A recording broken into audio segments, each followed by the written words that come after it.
Perkenalkan, nama saya Maruba Manurung.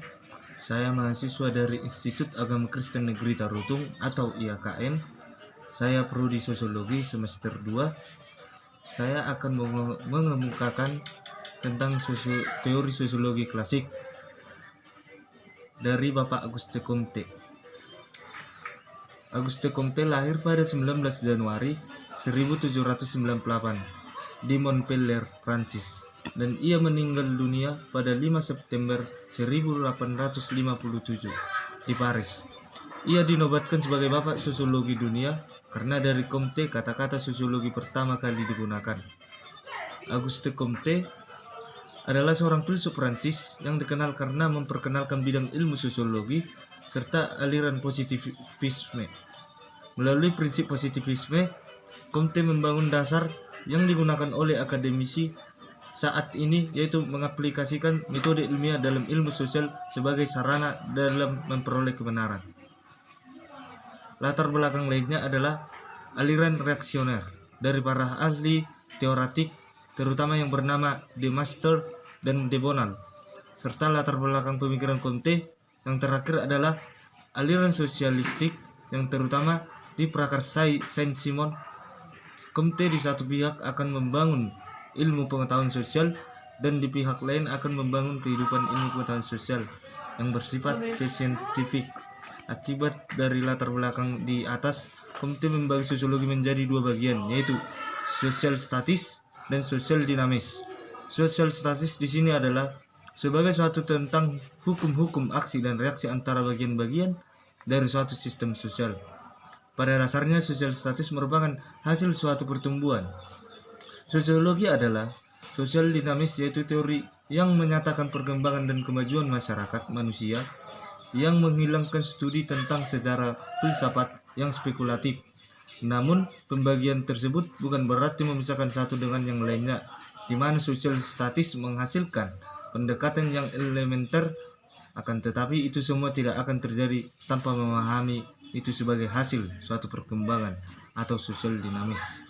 Yang pertama, sosial dinamis ada 4 bagian. Yang pertama, the law of three stages, hukum. Ini adalah hukum perkembangan intelijensi manusia. Hukum ini membagi masyarakat dalam 3 tahapan, yaitu teologis, metafisis, dan ilmiah atau positivisme. Dan di dalam tahapan ini masing-masing terdapat bagian subordinari. Yang pertama, teologis dibagi menjadi 3, yaitu fetishisme, politisme, dan monoteisme. Ketiga tingkatan ini merupakan dasar teori yang dikembangkan oleh Auguste Comte. Yang kedua, the law of the hierarchy of the science. Hukum kedua dari sosial dinamis adalah hierarki dari ilmu pengetahuan, di mana dalam pemikiran ini tidak selalu bersifat positif, seringkali masih ada pemikiran teologis.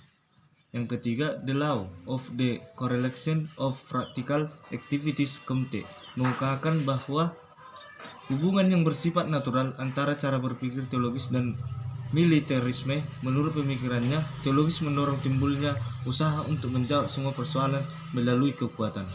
Yang keempat, the law of the correlation of the feeling. Dalam hukum ini, masyarakat hanya dipersatukan oleh feeling atau perasaan. Korelasinya antara perkembangan pemikiran manusia dengan perkembangan daripada perkembangan sosial sentimen. Dalam tahapan ini hanya terbatas dalam suatu masyarakat lokal atau suatu city state. Sosial sentimen berkembang secara meluas seiring dengan perkembangan agama Kristen. B. Sosial statis. Dalam hal ini, Comte bermaksud mengenai teori tertib dasar masyarakat, sebagai disebut di atas, membagi sosiologi ke dalam 2 bagian yang memiliki kedudukan yang tidak sama. Sekalipun sosial statis merupakan bagian yang lebih elementer dalam sosiologi, tetapi kedudukannya tidak begitu penting dibanding dengan sosial dinamis. Fungsi sosial statis untuk mencari hukum-hukum dari bagian di dalam suatu sistem sosial. Yang pertama, the doctrine of the individual. Comte menganggap teori tentang sikap-sikap dasar manusia sangat penting di dalam sosiologi. Dia menganggap bahwa individu adalah cerminan dari suatu masyarakat. Jadi, kita menghilangkan dari sesuatu cerminan dari suatu masyarakat. Jadi kita individu sama saja kita menghilangkan dari masyarakat. Comte mengakui adanya sesuatu yang disebut insting, yang dibagi menjadi dua, yaitu egoistik dan insting dan altruistic insting. Yang kedua, the doctrine of the family, keluarga adalah unit masyarakat yang sebenarnya. Keluarga terbentuk melalui insting dan daya tarik alamiah natural affection. Yang ketiga, the doctrine of the society, keluarga. Menurut Comte, bukanlah masyarakat, namun masyarakat merupakan kesatuan yang lebih luas yang terdiri dari sejumlah esak keluarga. Yang keempat, the doctrine of the state. Comte menganggap bahwa negara dan masyarakat itu merupakan dua hal yang berbeda. Menurutnya, negara adalah bentuk khusus dari asosiasi atau organisasi sosial. Dari semua pembahasan tadi, dapat ditarik bahwa sosiologi bersumber dari filsafat positif, terutama perkembangan pengetahuan manusia sehubung dengan perkembangan pemikirannya. Sebagai usahanya, Comte mengembangkan etika sosial atau juga disebut sebagai sosiologi. Comte berupaya agar sosiologi meniru model ilmu alam, agar motivasi manusia benar-benar dapat dipelajari sebagai motivasi layaknya fisika atau kimia. Ilmu baru ini akhirnya menjadi ilmu dominan yang mempelajari statika sosial atau struktur sosial dan dinamika sosial atau perubahan sosial. Comte percaya bahwa pendekatan ilmiah untuk memahami masyarakat akan membawa pada kemajuan kehidupan sosial yang lebih baik. Implementasi dalam kehidupan sehari-hari pemikiran-pemikiran yang diperkenalkan Comte berpengaruh pada kehidupan intelektual.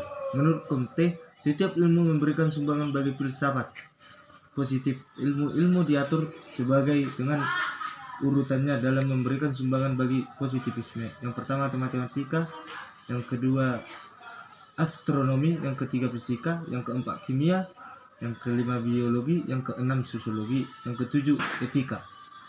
Sosiologi adalah ilmu yang lebih kompleks dan bergantung pada ilmu-ilmu yang mendahului, khususnya biologi dengan pengenalannya atas benda-benda organik, psikologi, etika dan ekonomi yang tidak dapat terpisah dari sosiologi.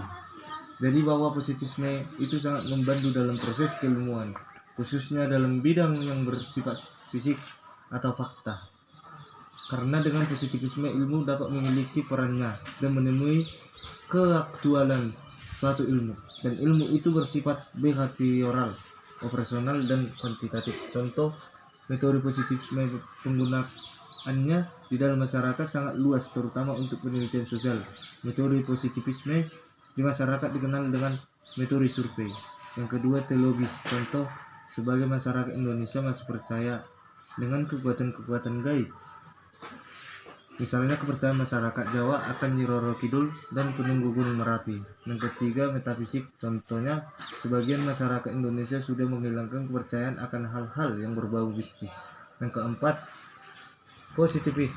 Contoh, masyarakat sudah mulai berpikir rasional, seperti semua mempercayai apabila ada faktanya. Pemikiran Auguste Comte. Menurut Comte, perkembangan pengetahuan manusia, baik perseorangan maupun umat manusia secara keseluruhan, melalui 3 zaman atau 3 stadia. Menurutnya, perkembangan menurut 3 zaman ini merupakan hukum yang tetap. Ketiga zaman itu adalah zaman teologis, zaman metafisika, dan zaman ilmiah atau positif. Auguste Comte adalah tokoh yang telah melahirkan filsafat positivisme. Dengan titik tolak pemikirannya ialah apa yang telah diketahui adalah faktual dan yang positif. Yang pertama, perkembangan pemikiran manusia berlangsung dengan 3 tahap. Tahap teologis, tahap metafisis, dan tahap ilmiah atau positif. Yang kedua, tahap-tahap tersebut berlaku pada setiap individu atau dalam perkembangan rohani, juga di bidang ilmu pengetahuan. Yang ketiga, istilah ciptaan yang terkenal altruisme, yaitu menganggap bahwa soal utama bagi manusia ialah usaha untuk hidup bagi orang lain.